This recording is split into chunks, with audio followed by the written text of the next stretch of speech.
Your textbook says people swapped chickens for shoes until coins appeared. Historians argue that almost never describe daily life. So if everyday trade wasn't pure barter, what came first instead? The answer hides in how people kept score. Think about your group of friends. You buy lunch today, I'll cover next time. That's credit, not swapping chickens. Small communities often ran on memory and trust. Who owes whom? Not on haggling for each single trade. Anthropologists looking for a true barter-only society never found one. Barter shows up at the edges or during breakdowns. Inside tight groups, gifts and running tabs did the work. You helped today because I helped last month. Long before coins, people wrote obligations down on clay tablets in Mesopotamia and later on split tally sticks in Europe. Those were ledgers of rations, taxes, and debts, turning memory into marks anyone in the group could check. To keep it consistent, communities used standard measures, weights of grain or metal, as a unit for pricing and accounts. One famous example later became a coin, but first it was simply a weight on the scale. So where does barter fit?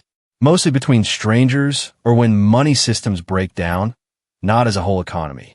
In extreme cases, people even use things like cigarettes as money inside wartime prison camps. Another tool appears. Weighed pieces of metal settled obligations when trust or time didn't line up. Not coins yet, just metal by weight, using shared measures to match what the ledger said. Actual coinage shows up later, in Asia Minor, with the first electrum coins around the late 7th century BCE. Stamped pieces standardize value and signal authority, which helps when paying strangers or meeting official obligations. Think of a coin as a portable receipt, a certified chunk of metal that travels without the ledger. It speeds settlement across distance and time, because the stamp carries trust where reputation doesn't reach. We can see written accounting much earlier. Clay tablets list monthly barley rations for workers and children. Centuries later, split tally sticks recorded taxes and payments, each half proving the entry when matched. Units like the shekel started as weights, a yardstick for accounts, and only later became coin denominations. So value lived in the unit first. Metal tokens came later to carry that standard in your pocket. Put it together. Everyday credit plus records plus shared measures explains most exchange before minted coins. Next step is metal stamped to the standard. Why minting matters and how coin systems spread. Minting means striking metal to a shared standard under an authority. So weight and, roughly, purity are a debate. That stamp lets people accept payments quickly instead of assaying every piece themselves. One big driver of coin use was practical, paying workers and soldiers and collecting dues from many people quickly. Coins make payments portable and countable, especially when dealing beyond your immediate circle. Inside close communities, credit still handled most day-to-day exchange. Nobody needed cash for every loaf. Coins shined at the edges, markets, fairs, ports, where reputation thins and strangers meet. Later reforms issued distinct gold and silver coins instead of mixed metal, tightening standards and pricing. Clear denominations made accounting cleaner and eased exchange across regions using the same units. Even with coins around, ledgers and tabs didn't vanish. They ran alongside cash payments. Think payroll on account, then settlement in coin. Two systems speaking the same unit of value. Where trust and records already worked, people kept using them. Coins stepped in where reach and speed mattered. So the through line is account first, token second, setting us up to watch systems expand and handle shocks. Coins didn't appear everywhere at once. They spread along trade routes and official payments with merchants and authorities. Places kept local habits, but a stamped standard cut haggling and testing, so adoption snowballed where. Trading was dense. Weighing every lump slows trade. Counting standardized pieces is faster and easier to verify in the moment. Speed matters at market peaks and tax time, when thousands of small payments move quickly through many hands. Medieval England recorded taxes on split tally sticks. Two matching has verified the shared entry without text. The practice ran for centuries into the 1800s before newer bureaucratic methods replaced it. When officials burned surplus tallies in a furnace, the blaze spread and set Parliament on fire. A dramatic endnote, but it shows how massive those records were and how record systems shape daily payments.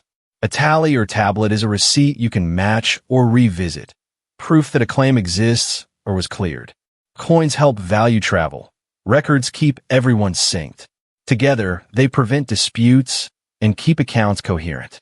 Now watch what happens under stress. Coin shortages, sudden demand, or fragmented markets force improvisation. The framework holds, accounts first, tokens as needed, but the mix shifts with conditions on the ground. When coins run scarce, communities lean on credit, longer tabs, or fallback weighing of metal. Trade between strangers slows unless a stand-in appears, because trust and small ledgers don't travel.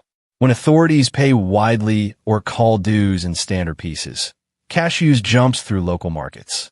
Those payouts seed circulation. People pass the pieces on, then square accounts against the same unit. During breakdowns, people sometimes treat widely desired goods as makeshift money to coordinate trade. That's a workaround after money exists, not proof of a world that ran purely on barter. What keeps values comparable is the shared unit behind them. Entries on tablets or tallies keep accounts aligned. Tokens change with conditions, but the measuring stick sticks around, so obligations translate across situations. Communities often cleared running tabs periodically, settling a chunk with whatever recognized token was handy. That rhythm lets credit breathe, while occasional settlement refreshes trust beyond the immediate circle. So under stress or surge, systems flex the mix. More credit here, more tokens there. We're ready to watch specific expansions and constraints play out, without losing the shared unit in view. Shared units and stamps create network effects. The more users, the smoother exchange becomes. Ledgers borrow those same units, so coins and credit interoperate instead of colliding. At frontiers, trust thins. People prefer coins or bullion by weight when reputations don't carry. Some economists read barter among strangers here. Others see credit plus tokens doing the job. So why does the barter-first story stick? It's tidy, vivid, and easy to teach. But fieldwork points elsewhere. Everyday exchange runs on credit and gifts inside groups. Follow the logic backward. Obligations are measured first. Tokens arrive later to move those accounts. That's why ledgers and units survive coin shortages, while everyday trade keeps flowing on memory and records. Quick timeline. Written records appear long before coin mints start stamping metal. Then reforms standardize denominations, but the unit of account remains the backbone across eras. Keep the core straight. Debt and record-keeping come first. Coins certify and carry that value farther. Here's the reversal your textbook missed. Money begins as remembered obligation, not a spot swap. Reverse the school sequence. Obligations, records, shared measures, metal by weight, then coins. That order explains why coins slot into existing accounts rather than inventing value from scratch.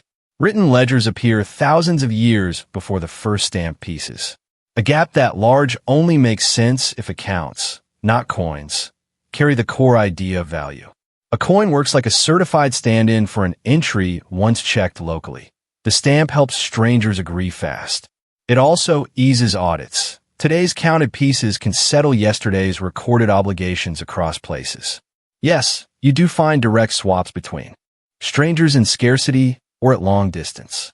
But origins sit inside communities where credit, gifts, and records coordinated everyday exchange.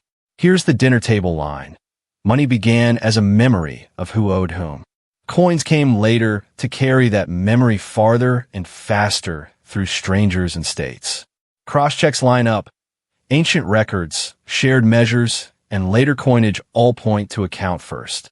Use that frame to judge new examples without leaning on the old barter-first shortcut. Swap the timeline. Everyday exchange begins with obligations and records, then shared measures, metal by weight, and finally coins. Seen this way, coins don't create value. they carry, and confirm amounts communities already counted. This flip matches the evidence. Written ledgers and tallies appear long before mints, while barter shows mainly at the margins. Barter first can't explain centuries of record keeping. Account first predicts them and the later need for portable settlement. Put the pieces together. Account defines value. Unit measures it. Token moves it when trust or distance get in the way. That triad scales from a village tab to state payrolls and taxes, which is why coins surge in wide, public payments. Quick cross-checks. Near Eastern weight units later name coins. Later reforms issued distinct gold and silver pieces. Meanwhile, medieval tallies verify taxes by matching split sticks, records still anchoring obligations. So what changes for you? Retell money's origin as social accounting rather than market swapping. Use account, unit, token as a checklist when neat origin stories feel too tidy for real history. 1-minute recap. Debts remembered, obligations recorded, values measured, metal weighed, coins stamped to carry those accounts. From that path, the conclusion follows naturally. Value begins in accounts. Coins function as portable confirmations. Accounts of obligations came first. Coins arrived later as portable, stamped tokens that carry those accounts farther. If this flipped your timeline, pass it on or ask a question. Education, not financial advice.